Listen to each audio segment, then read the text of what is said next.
If you've used auto navigation before in Knowledge Presenter, you'll know that it allows you to add such things as navigation buttons, indexes, thumbnails, other options to a lesson. All the navigation paradigm is created for you, and you don't have to manually create that for your lesson. It allows you to concentrate on the content rather than the navigation paradigm, and also allows you to have some consistency between different lessons.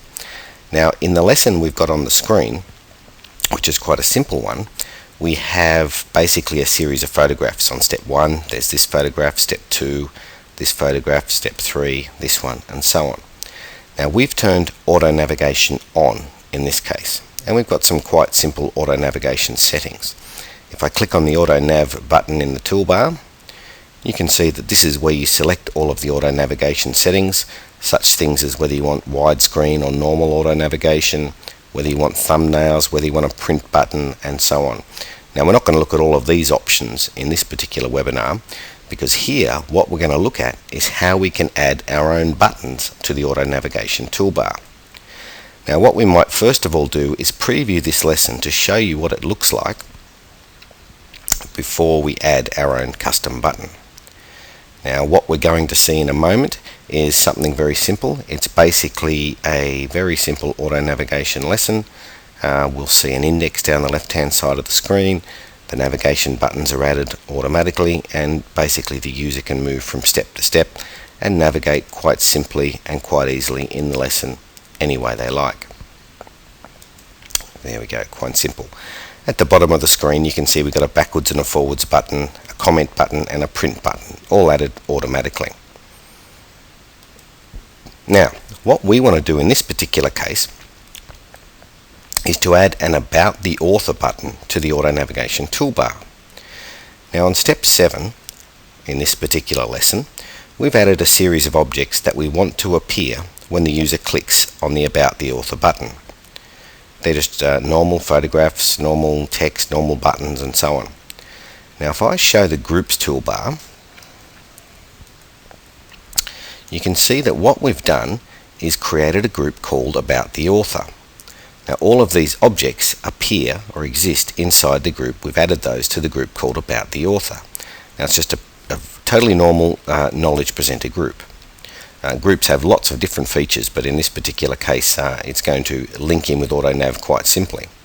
Now, the way to do that is we click on the little icon next to the group name, and I'm going to rename this group, and I'm going to make a simple change to it by adding the text AutoNav _ all in uppercase to the name of the group. Now, it doesn't change the way the group operates, because you can still use that group as a normal group in Knowledge Presenter. Nothing has changed in the way that it works. But by adding that prefix to the group name, it also adds it to the auto navigation toolbar. The only other thing I'm going to change to this group is to click here and choose Initially Hide Group.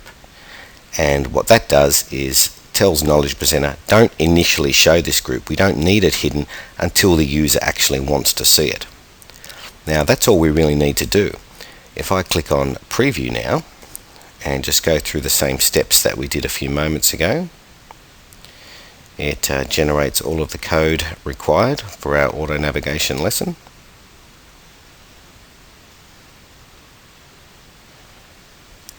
And everything is exactly the same, except you can see down the bottom we have a button now called About the Author. If the user clicks on that, it shows the objects we created related to that particular group, and if they click on it again, it also hides the group. Everything else about the lesson is exactly the same, and whenever they want to see information about the author, they can do that very simply. Now, one other thing to note about how this feature works is that the way the groups operate, one of the features you can set with a group is this option called Maintain Timeline Position. Now, if that is not selected, as it's not selected here, it means that that group of objects will appear no matter what step the user is currently on. If they're on any of the steps in this lesson, if they click on About the Author, all of the objects will appear.